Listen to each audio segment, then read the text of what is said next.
السلام علیکم۔ قربانی ایک ایسی عظیم عبادت جو ہم ہر سال کرتے ہیں، لیکن کیا ہم اس کے تمام ضروری مسائل کو بالکل صحیح طرح سمجھتے ہیں؟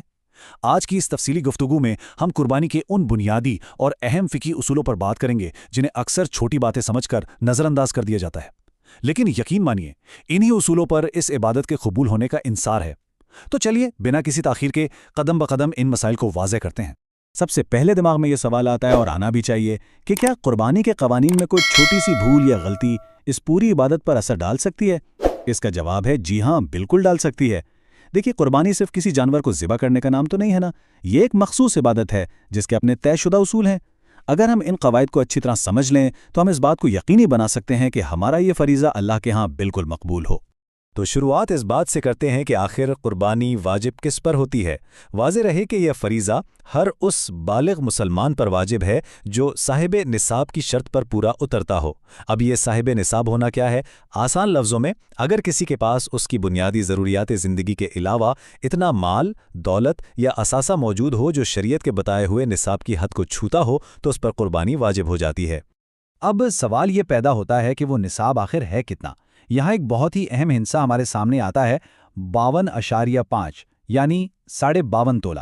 یہ دراصل چاندی کے تولوں کا وزن ہے جو نصاب طے کرتا ہے۔ یعنی اگر آپ کے پاس 52.5 تولہ چاندی کی قیمت کے برابر ضرورت سے زائد مال یا اثاثہ موجود ہے تو قربانی آپ پر ایک لازمی فریضہ بن جاتی ہے۔ یہ ایک بالکل واضح پیمانہ ہے تاکہ کسی کو بھی اس حوالے سے کوئی الجھن نہ رہے۔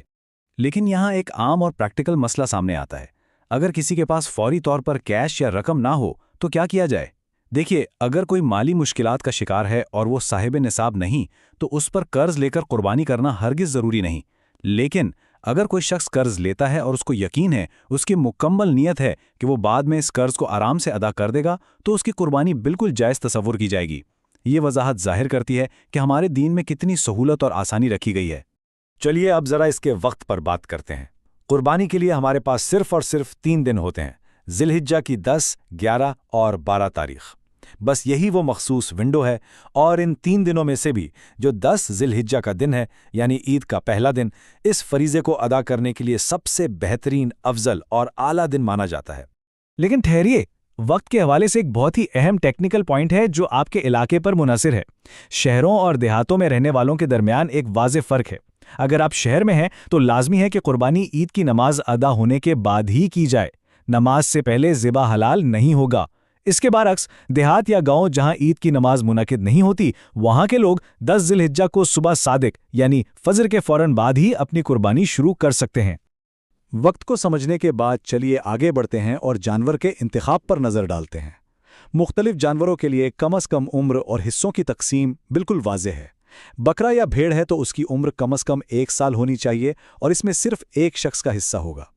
اگر گائے یا بھینس ہے تو کم از کم 2 سال عمر ہو اور اس میں 7 لوگ شریک ہو سکتے ہیں، جبکہ اونٹ کے لیے عمر 5 سال مقرر ہے جس میں وہی مکمل 7 حصے ہو سکتے ہیں۔ اب عمروں کے اس قانون میں ایک بہت ہی دلچسپ استثناء یا ایکسیپشن بھی موجود ہے۔ اگر کوئی دمبا یا بھیڑ صرف 6 مہینے کا ہے لیکن وہ جسمانی طور پر اتنا صحت مند اور فربا ہے کہ دیکھتے میں بالکل پورے 1 سال کا لگتا ہو، تو شریعت میں اس کی قربانی کو بھی جائز قرار دیا گیا ہے۔ یہ ایک خوبصورت مثال ہے جو اس بات کو ظاہر کرتی ہے کہ جانور کی ظاہری صحت اور بناوٹ کتنی اہمیت رکھتی ہے۔ اور صحت مند ہونے سے یاد آیا، جس طرح عمر ضروری ہے، بالکل اسی طرح جانور کا بے عیب ہونا بھی بنیادی شرط ہے۔ کچھ ایسے شدید ڈیفیکٹس ہیں جن کی وجہ سے قربانی بالکل ناقبول ہو جاتی ہے۔ مثال کے طور پر، اگر جانور کی آنکھ کی روشنی چلی گئی ہو، یا وہ اتنا لنگڑا ہو کہ خود چل کر ذبح گاہ تک نہ جا سکے، یا پھر اس کے کان یا دم کا زیادہ تر حصہ کٹا ہوا ہو، ایسے عیبدار جانور کی قربانی ہرگز درست نہیں۔ جب ذبیحہ مکمل ہو جائے تو اگلا اہم مرحلہ آتا ہے گوشت کی تقسیم کا۔ بہترین اور مستحب طریقہ یہ ہے کہ اس گوشت کو 3 برابر حصوں میں بانٹا جائے۔ 1/3 حصہ اپنے اہل خانہ کے لیے، 1/3 اپنے دوستوں اور رشتہ داروں کے لیے، اور آخری 1/3 حصہ غریبوں اور ضرورت مندوں کے لیے مقرر کرنا چاہیے۔ اس تقسیم کا مقصد ہی یہ ہے کہ معاشرے کا ہر طبقہ اس خوشی میں برابر کا شریک ہو سکے۔ گوشت کے علاوہ جانور کی خال کے حوالے سے بھی ایک بہت سخت قانون ہے جس پر غور کرنا بے حد ضروری ہے۔ قربانی کی خال بیچ کر اس کے پیسوں کو اپنے ذاتی فائدے یا استعمال میں لانا مکمل طور پر حرام ہے۔ اگر آپ نے خال بیچ دی ہے تو پھر ایک ایک پیسہ یعنی پوری کی پوری رقم کسی مستحق کو صدقہ کرنا واجب ہے۔ لیکن آج کل اس کا سب سے آسان حل یہی سمجھا جاتا ہے کہ خال کو بیچنے کے بجائے سیدھا کسی بھی فلاحی ادارے یا مدرسے کو عطیہ کر دیا جائے۔ ان فرض احکامات کے درمیان ایک بہت ہی خوبصورت نفلی عمل بھی ہے۔ اگر آپ آسانی میں ہیں تو آپ اپنے پیاروں جیسے والدین یا وہ عزیز جو اب اس دنیا میں نہیں رہے ان کی طرف سے نفلی قربانی ادا کر سکتے ہیں۔ اس کا اصل مقصد ان تک ثواب پہنچانا ہوتا ہے۔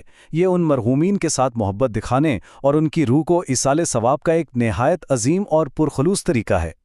تو یہ تو تھیں ساری پریکٹیکل باتیں اور فقہی قواعد، لیکن ان سب سے آگے بڑھ کر دیکھیں تو اس پورے عمل کا روحانی مقصد کیا ہے؟ ہمیشہ یاد رکھیں، قربانی صرف خون بہانے یا ایک رسم کا نام تو نہیں ہے نا۔ یہ تو حضرت ابراہیم علیہ السلام کی سنت ہے اور اللہ کی رضا حاصل کرنے کا ذریعہ ہے۔ اصل اہمیت اس بات کی ہے کہ جب آپ جانور ذبح کر رہے ہوں تو آپ کی نیت بالکل صاف ہو اور ساری کوشش صرف اللہ کی خوشنودی کے لیے ہو۔ جیسے جیسے ہماری یہ گفتگو ختم ہو رہی ہے، میں چاہتا ہوں کہ ہم سب ایک بات پر ضرور غور کریں۔ قربانی کے جانور کو چنتے وقت ہم اس کی خوبصورتی، اس کے بے عیب ہونے پر کتنی توجہ دیتے ہیں، رائٹ؟ تو کیا ہم نے اپنی نیت کو بھی اتنا ہی پاک اور خالص رکھا ہے؟